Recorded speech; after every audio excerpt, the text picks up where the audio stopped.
இல்லை, இது ரொம்பவே பாதிக்கப்படும். என்ன காரணம்னா, என்னுடைய பார்வையில் வந்து எல்லா குற்றங்களுக்கும் காரணம் வந்து ஊழல் தான். இன்னைக்கு ஒரு கஞ்சா விற்குதுன்னா கூட என்ன காரணம்? அது மூலமா அவரை வசூல். அந்த கஞ்சா விற்கிறவன் ஏதோ ஒரு காசை கொண்டு யாரோ ஒருத்தர் கேள்வி கேட்கிறவன காசை கொடுத்து வாய் அடிக்கிறான், அது ஊழல். இன்னைக்கு வந்து சிந்தட்டிக் ட்ரக் வருது, அவன் எப்படி ஒருத்தன் வந்து வித்துற முடியும்?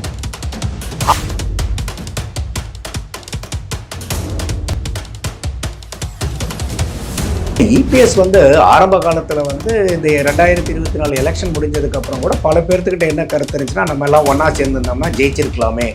அப்போ நானே கூட சொல்லியிருந்தேன், இல்லை ஒன்றா சேர்ந்துருந்தா கொஞ்சம் ஜெயிச்சிருந்துருக்கலாம், எடப்பாடி அவர்கள் வந்து கொஞ்சம் அனுசரித்து போகலாம், அட்ஜஸ்ட் பண்ணி போகலான்னு சொல்லிட்டு. ஆனால் அதுக்கப்புறம் நடந்த நடவடிக்கைகள் எல்லாம் பார்க்கும்போது என்னன்னு கேட்டிங்கனாக்கா, எது வணக்கம். இன்றைய அரசியல் களம் நிகழ்ச்சியில் நம்மோடு இணைந்திருப்பவர் அரசியல் விமர்சகர் திரு நந்தகுமார் அவர்கள். வணக்கம் சார். வணக்கம். அறிவு ஒரு பக்கம் வந்து சட்டம் ஒழுங்குல வந்து சந்தி சிரிக்குது அப்படின்னு சொல்லி எதிர்கட்சி குற்றச்சாட்டுறாங்க.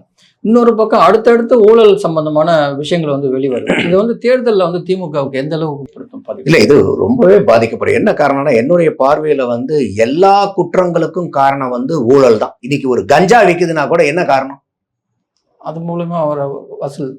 அந்த கஞ்சா விற்கிறவன் ஏதோ ஒரு காசை கொண்டு யாரோ ஒருத்தர் கேள்வி கேட்கிறவன காசை கொடுத்து வாய் அடிக்கிறான், அது ஊழல். இன்னைக்கு வந்து சிந்தட்டிக் ட்ரக் வருது, அவன் எப்படி ஒருத்தன் வந்து வித்துற முடியும்? அவன் என்ன பண்றான், அவனுக்கு யாருக்கு காசை கொடுக்கணுமோ கொடுக்குறான். ஒரு ரோடு போடுறாங்க, இன்னைக்கு ரோடு போடும்போது இன்னைக்கு ஹெல்மெட் நம்ம எதுக்கு போடுறோம்னு நினைச்சிட்டு இருக்கிறீங்க? வண்டியில போய் விழுந்தா இல்லை, இன்னைக்கு ரோடுங்களே சரியில்லை.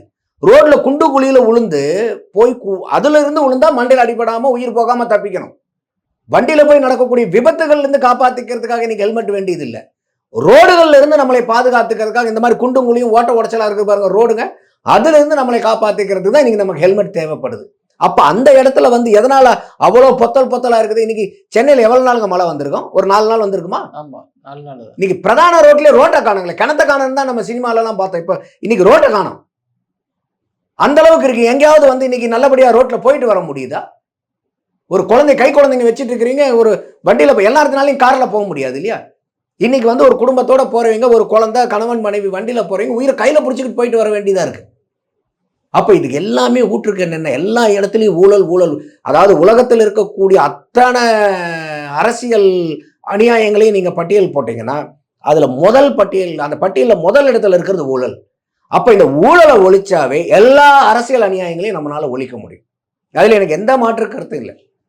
அப்போ இன்னைக்கு திமுகவுடைய அமைச்சர்களே 7-8 அமைச்சர்கள் மேல வந்து இடி வழக்குகள் இருக்கு. பல பேர் வந்து பெயில்ல இருக்காங்க. பல பேருக்கு மேல துரித வழக்குகள் அவசர விசாரணையில நடந்துகிட்டு இருக்கு. 10வது குறைக்கு இப்போ KN நேரு அவர்கள், ஏன்னா அதுக்கு முன்னாடி ஏப்ரல்ல தான் அந்த இடி ரைடு வராங்க. அந்த ட்ரூ வேல்யூ ஹோம்ஸுங்கிற அந்த பேங்க் ஃப்ராட்ல வந்து ஒரு பிரச்சனையில வந்து தஸ்தாவேஜுகள் எல்லாம் கலெக்ட் பண்ணிட்டு போறாங்க. அதுல அவங்க ஆராய்ச்சி பண்ணி அனலைஸ் பண்ணி பார்க்கும்போது இது வந்து வெளியே வருது. அவங்க சொல்றது என்ன, இது வந்து டிப் ஆஃப் த ஐஸ்பர்க். 2538 பேர்த்துக்கு வந்து அப்பாயின்மெண்ட் போட்டிருக்காங்க இந்த நகராட்சி குடிநீர் வழங்கல் டிபார்ட்மெண்ட்ல. அதுல அவங்க என்ன சொல்றாங்கன்னா, 25 லட்சத்திலிருந்து 35 லட்சம் வரைக்கும் ஒவ்வொரு போஸ்டிங்க்கும் வாங்கியிருக்காங்க. அப்ப வந்து நீங்க கணக்கு போட்டு பார்த்தீங்கன்னா 635 888 கோடி வரைக்கும் இந்த அப்பாயின்மெண்ட்ல ஊழல் நடந்திருக்கு.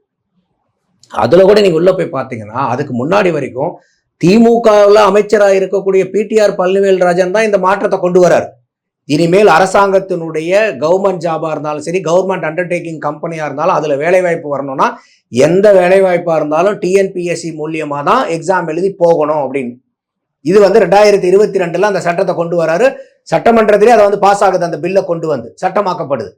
அதுக்கப்புறம் வந்து பாத்தீங்கன்னாக்கா நகராட்சி குடிநீர் வழங்கல் டிபார்ட்மெண்ட்ல இருந்து இல்ல இதை வந்து நாங்க மாத்திரோம்னு சொல்லி மாத்தி அண்ணா யூனிவர்சிட்டி கிட்ட கொண்டு போறாங்க. நான் கேட்கிறேன், அண்ணா யூனிவர்சிட்டிக்கும் கவர்மெண்ட்டுக்கு ஆள் எடுக்கிறதுக்கு என்ன சம்பந்தம் இருக்கு? அண்ணா யூனிவர்சிட்டி ஒரு அகாடமிக்கா நீங்க நம்பர் 1. அவங்க ஒரு தேர்வு ஆளை எடுக்கிறதுக்காக தேர்வை எடுத்து அதுக்குண்டான தேர்வை நடத்தி ஆளை எடுக்கிறதுக்கு உண்டான ஸ்கில் செட் அவங்க கிட்ட கிடையாது. அதுக்குதான் TNPSC இருக்கு.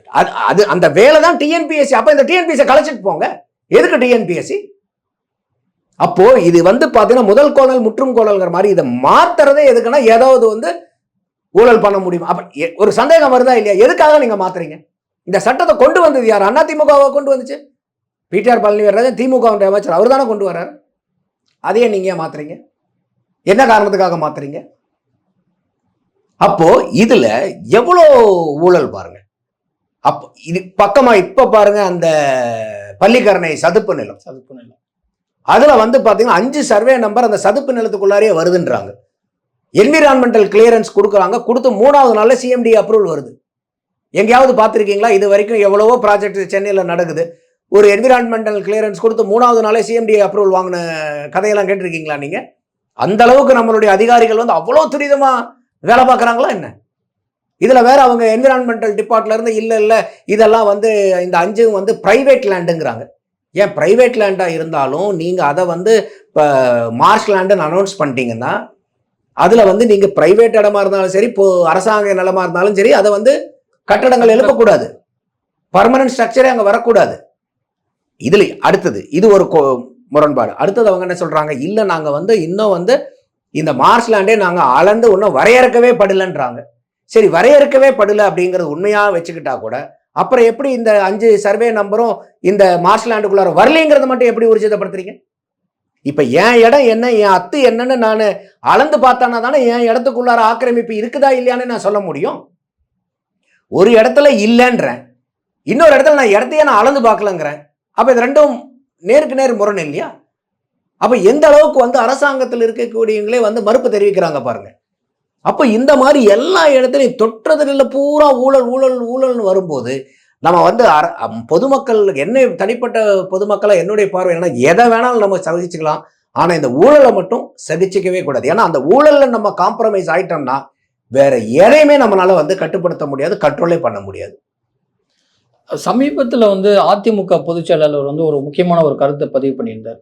அதாவது கட்சிக்கு களங்கம் ஏற்படுத்துறவங்க, இல்லை கட்சிக்குள்ள வந்து குழப்பம் ஏற்படுத்துறவங்க வந்து தயவு தாட்சணம் இல்லாமல் வந்து நாங்கள் நீக்குவோம் அப்படின்ற ஒரு விஷயங்கள். அதாவது அவர் முக்கியமாக இன்னொன்று என்ன சொல்றாருன்னா, கட்சிக்கு விசுவாசமா இல்லவங்களை வந்து நீக்கப்படுவார் அப்படின்றாங்க. இன்னைக்கு வந்து திரு ஓபிஎஸ் உடைய ஆதரவாளர்னு சொல்லப்படுற மனோஜ் பாண்ட், அதாவது ஆளுங்கட்சியில போய் இன்னைக்கு வந்து சேர்ந்திருக்காரு. இதெல்லாம் ஒரு கணக்கு பண்ணி தான் வந்து இபிஎஸ் நடவடிக்கை எடுத்துட்டு இருக்காரு. இல்ல, இபிஎஸ் வந்து ஆரம்ப காலத்துல வந்து இந்த 2024 எலெக்ஷன் முடிஞ்சதுக்கு அப்புறம் கூட பல பேர்த்துக்கிட்ட என்ன கருத்து இருந்துச்சுன்னா, நம்ம எல்லாம் ஒன்னா சேர்ந்திருந்தோம்னா ஜெயிச்சிருக்கலாமே. அப்ப நானே கூட சொல்லியிருந்தேன், இல்ல ஒன்னா சேர்ந்திருந்தா கொஞ்சம் ஜெயிச்சிருந்திருக்கலாம், எடப்பாடி அவர்கள் வந்து கொஞ்சம் அனுசரிச்சு போகலாம், அட்ஜஸ்ட் பண்ணி போகலான்னு சொல்லிட்டு இருந்தோம். ஆனா அதுக்கப்புறம் நடந்த நடவடிக்கைகள் எல்லாம் பார்க்கும்போது என்னன்னு கேட்டீங்கன்னாக்கா, எதுவுமே வந்து கட்சியை பலப்படுத்துறதுக்கு உண்டான நடவடிக்கையும் அவங்க எதுவுமே செய்யல. இன்னைக்கு வரைக்கும் நீங்க சொல்லுங்க, ஓபிஎஸ்ஓ டிடிவியோ, இப்ப சமீபமா செங்கோட்டையன் வேற அங்க போய் சேர்ந்துருக்காரு. இந்த 3 பேரும் இந்த கடந்த 4.5 வருஷத்துல நம்ம இவ்வளோ மக்கள்கிட்ட ஆன்டி இன்கம்பன்சி இருக்குது. ஆட்சியாளர் மேல அவ்வளோ அதீதமான அதிருப்தியை, சட்டம் ஒழுங்கா இருக்கட்டும், பெண்கள் பாதுகாப்பா இருக்கட்டும், போதைப் பொருள் கலாச்சாரமா இருக்கட்டும், லாக்அப் மரணங்களா இருக்கட்டும், டெல்டா விவசாயிகளினுடைய கண்ணீரா இருக்கட்டும், நீங்க எதை வேணா எடுத்துங்க. எங்கேயாவது இந்த 3 பேர் இந்த 4.5 வருஷத்துல எதுக்காவது குரல் கொடுத்து போராட்டத்தை நடத்தி பார்த்துருக்கீங்களா? செங்கோட்டையனோ டிடிவியோ ஓபிஎஸ்ஓ இருந்தா சொல்லுங்க, ஏன்னா என் கண்ணில் படல. அப்போ இவங்களுடைய நோக்கம் பூராமே என்ன கேட்டா, இல்ல நாங்க வந்து துரோகத்தை தோக்கடிக்கணும். அப்போ அவங்களுடைய நோக்கமே என்னன்னா இபிஎஸ் தோக்கடிக்கணும். நான் கேட்கிறேன், இபிஎஸ் யாரு அறிவு? அதிமுக பொதுச் செயலாளர். அப்ப இபிஎஸ் தோத்தாருன்னா என்ன, எது தோக்கும்? அதிமுக தான் தோக்கும். அப்ப உங்களுடைய நோக்கம் இபிஎஸ் தோக்கடிக்கிறதா, உங்களுடைய நோக்கம் அதிமுகவும் தோக்கடிக்கிறதா உங்க நோக்கம்? கண்டிப்பா. அப்ப அதிமுகவை தோக்கடிக்கிறது மட்டுமே உங்களுடைய பிரதானமான நோக்கமா இருக்குமாயின் நீங்க எப்படி உங்களை வந்து அதிமுகவுடைய தொண்டர்கள் விசுவாசிகள் சொல்லிக்க முடியும்? இது ஒரு பக்கம் இருக்கட்டும். இன்னைக்கு அதிமுக தோத்துச்சுன்னா யாரு ஜெயிக்கிறா? திமுக தான் ஜெயிக்க போகுது. அப்போ நீங்க திமுக ஜெயிக்கிறதுக்கு இந்த 3 பேரும் டிடிவியும் ஓபிஎஸும் செங்கோட்டையன் அவர்களும் நீங்க போய் அதுக்கு இவ்வளவு கடினமா வேலை பார்க்கறீங்கன்னா எந்த அதிமுக கட்சி தொண்டர்கள் உங்களை வந்து அதிமுக காரனா பார்ப்பாங்க? அப்ப நம்மளே இன்னைக்கு என்ன நமக்கு பார்வை மாறுதுன்னா, ஐயோ நம்ம கூட அன்னைக்கு வந்து ஓபிஎஸ் அவர்கள் வந்து இவங்க எல்லாத்தையும் அனுசரிச்சு போலாமே, அட்லீஸ்ட் அவங்களுடைய வெற்றிக்காகனாச்சும் அனுசரிச்சு போலாமே நம்ம சொன்னது இன்னைக்கு இல்ல. அன்னைக்கு ஓபிஎஸ் வந்து கடினமா அந்த நிலைப்பாடை எடுத்த முடிவு பூரா இன்னைக்கு நியாயமா இருக்குதுங்கிறதான நம்மளுடைய பார்வைக்கு வருது. நமக்கு அப்படித்தானே இன்னைக்கு புலப்படுது. அப்ப இதுதானே இன்னைக்கு அந்த இருக்கக்கூடிய ஒவ்வொரு அதிமுக கட்சிக்காரங்களும் அதை தானே சொல்றாங்க. இப்ப எத்தனையோ பேர்த்து நம்ம டிபேட்டுக்கோ இன்டர்வியூக்கோ போகும்போது பாக்குறோம், பேசுறோம், பழகிறோம்.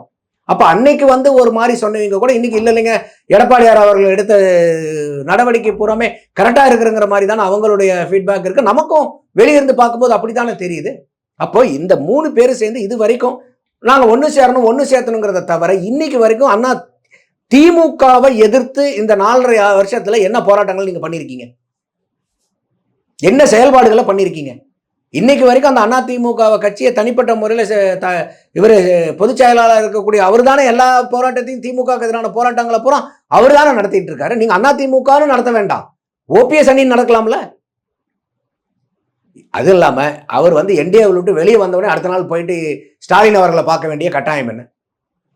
இடையில வந்து திமுக ஜெயிக்கும் அப்படின்னு ஒரு ஸ்டேட்மெண்ட் பார்த்தாவே கண்கூட தெரியுதுன்னு கண்கூட தெரியுங்கிற வார்த்தையை சொல்லிட்டு அதுக்கப்புறம் வந்து என்ன சொல்றாரு, இதெல்லாம் மக்கள் இருக்குதுங்க, நான் சொன்னேன்னு சொல்லிட்டு நீங்க இது என் பேரை கெடுத்துறாதீங்கன்றாரு. அப்போ உங்களுடைய நோக்கம் என்ன? அதை நான் சொல்றேன். அப்போ உங்களுடைய நோக்கம் என்ன? எப்படியாவது ஒன்று எடப்பாடியை தோக்கடிக்கணுங்கிறது நோக்கம்னா நீங்க எப்படியாவது அதிமுகவை தோக்கடிக்கணுங்கிறதான உங்களுடைய நிலைப்பாடா இருக்கு. அப்போ உங்களுக்கு இப்போ அந்த 3 பேரும் உண்மையாலுமே அதிமுக கூட விசுவாசியா இருந்தா அவங்க என்ன பண்ணணும்? இல்லைங்க, இந்த தேர்தலில் எங்களுக்கு எவ்வளவோ முரண்பாடுகள் இருக்கு, இருந்தாலும் நாங்கள் வந்து உங்களுக்கு சப்போர்ட் பண்ணி அதிமுகவை ஜெயிக்க வைக்கிறோம். ஆனால் இந்த ஜெயிச்சதுக்கு அப்புறம் நீங்க நியாயமான முடிவை எடுக்கணும். பாசிட்டிவா ப்ரெஷர் கொடுக்கலாம்ல. கண்டிப்பா பாசிட்டிவா ப்ரெஷர் கொடுங்க. அப்ப நீங்க வந்து இன்னைக்கு கட்சியை விட்டு வெளியே வந்துட்டா உடனே திமுகவை ஜெயிக்க வைப்பீங்களா? அப்ப அதுதான் உங்களுடைய இத்தனை ஆண்டு காலமா நான் வந்து எம்ஜிஆர் தலைவராக இருக்கிற காலத்துல இருந்து நான் கட்சியில வந்து பொறுப்பாளராக இருக்கேன்னு செங்கோட்டையன் அவர்கள் சொல்றாருன்னா அவருக்கு மரியாதைகள் உண்டு. ஆனா இன்னைக்கு போய் திமுகவை ஜெயிக்க வைக்கிறதுக்கு தான் இப்ப எடப்பாடி நீங்க சொல்றதை கேட்கல, நீங்க 10 நாள் கெடு எடுத்து அதை கேட்கலன்னா திமுகவை ஜெயிக்க வைப்பீங்களா? அதோட டிடிவி தினகரனுக்கு இன்னைக்கு அவர் யாரு? அதிமுக தொண்டர் அவரு இல்ல, அவருக்குன்னு ஒரு கட்சி இருக்கு அமமுகன்னு ஒரு கட்சியை வச்சு அதுக்கு தலைவரா இருக்கீங்க பாஸ். நீங்க எப்படி இன்னும் போய் அதிமுக போய் உரிமை கொண்டாட முடியும்? இல்லைக்கு ஐயா ஸ்டாலின் அவர்கள் வந்து அதிமுக உரிமை கொண்டாட முடியுமா? எந்த விதத்தில் இது ஒரு நியாயமா எடுத்துக்க முடியும்? நம்ம நீங்க ஒரு கட்சியை நடத்துறீங்க, அந்த கட்சிக்கு தலைவரா இருக்கும்போது இன்னொரு கட்சியில போயிட்டு அந்த கட்சி எங்களுக்கு வேணும்ன்றீங்க. அப்ப டிடிவி அவர்கள் வந்து இதை பேசுறதுக்கு தார்மீக உரிமையே கிடையாது. ஓபிஎஸ் அவர்களும் செங்கோட்டையன் அவர்களும் இதான் சொன்னோம். டிடிவி அன்னைக்கு தான் சொல்லிட்டு இருந்தாரு, அந்த ஆர்கே நகர்ல எல்லாம் எலெக்ஷன் முடிஞ்சதுக்கு அப்புறம் வந்து பாத்தீங்கன்னாக்கா ஸ்லீப்பர் செல் எல்லாம் இருக்குது, வர வேண்டிய நேரத்துக்கு வருவாங்க, ஸ்லீப்பர் செல் இருக்குன்னு சொல்லிட்டு இருந்தாரா இல்லையா? இன்டர்வியூ தோறும் இந்த வார்த்தையை பயன்படுத்தினார், ஸ்லீப்பர் செல்னு. இப்ப யார் ஸ்லீப்பர் செல்னு தெரியுது? இவ்வளவு நாள் செங்கோட்டையன் அவர்களை தான் நீங்க சொல்லிட்டு இருந்தீங்களா ஸ்லீப்பர் செல்னு? அப்ப எப்படி போகுது பாருங்க. இதுக்கு எவ்வளவு பெரிய சீனியர் செங்கோட்டையன் அவர்கள். அப்ப இந்த மாதிரி எல்லாம் ஒரு பழிச்சொல்லுக்கு ஆளாகலாமா நீங்க? உங்களுக்கு 78 வயசு. நீங்க இன்னைக்கு வந்து இந்த மாதிரி நிலைப்பாடுகளை வந்து நீங்க எப்படி எடுக்கலாம்? அப்ப அது நீங்க கட்சியை பாதகத்துக்கு கொண்டு பண்றீங்க தான். அது எந்த கட்சியா இருந்தா என்ன? இப்ப துரைமுருகன் அவர்களுக்கு எத்தனையோ குறைபாடுகள் திமுக மேல இருக்கா இல்லையா? துரைமுருகனுக்கு நீங்க பக்கத்துல உட்காந்து பேசினா ரத்த கண்ணீர் விடுவார். அவர் எங்கேயாவது வந்து திமுக அகேன்ஸ்டா ஸ்டேட்மெண்ட் பேசிட்டு இருக்காங்களா? இன்னைக்கு உதயநிதி ஸ்டாலின் அவர்களை கொண்டு வந்தது மூத்த அமைச்சர்கள் யாருக்குமே உடன்பாடு இல்லை. இன்னைக்கு அவங்க அந்த ரீபோஸ்ட் பண்ணது அந்த டைம்ல எல்லாரும் புகை வச்சுட்டு இருக்காங்க. அதே மாதிரி அன்பில் மகேஷ் பொய்யாமொழி போயிட்டு கரூர்ல போயிட்டு கண்டிஷனை ஃபாலோ பண்ணுங்கடா அழுது இன்னைக்கு எவ்வளவு பெரிய டிராமா பண்ணார். அத்தனை அமைச்சர்களும் கடுப்புல இருக்காங்க. இன்னைக்கு அந்த நிகழ்ச்சியை விட இவரு போய் அழுது டிராமா பண்ணணும்தான் இன்னைக்கு ஒட்டுமொத்தமா திமுக கெட்ட பேர் வந்துருச்சுன்னு. ஆனா எங்கேயாவது யாராவது அதை எதிர்த்து யாராவது குரல் கொடுக்குறாங்களா? அப்ப நீங்க எப்படி இருக்கிறீங்க?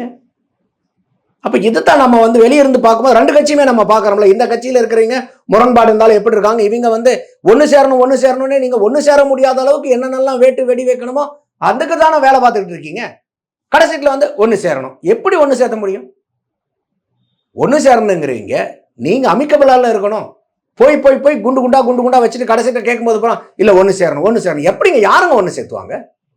அப்போ இந்த இடத்துல பார்க்கும்போது நமக்கு எடப்பாடியார் அவர்கள் எடுக்கிறது வந்து கரெக்டான முடிவுன்னு தான் தோணுது. இன்றைய அரசியல் கேள்விகளுக்கு மிகவும் விரிவாகவும் விளக்கமாகவும் பதில் கொடுத்து ரொம்ப நன்றி சார். நன்றி அறிவு.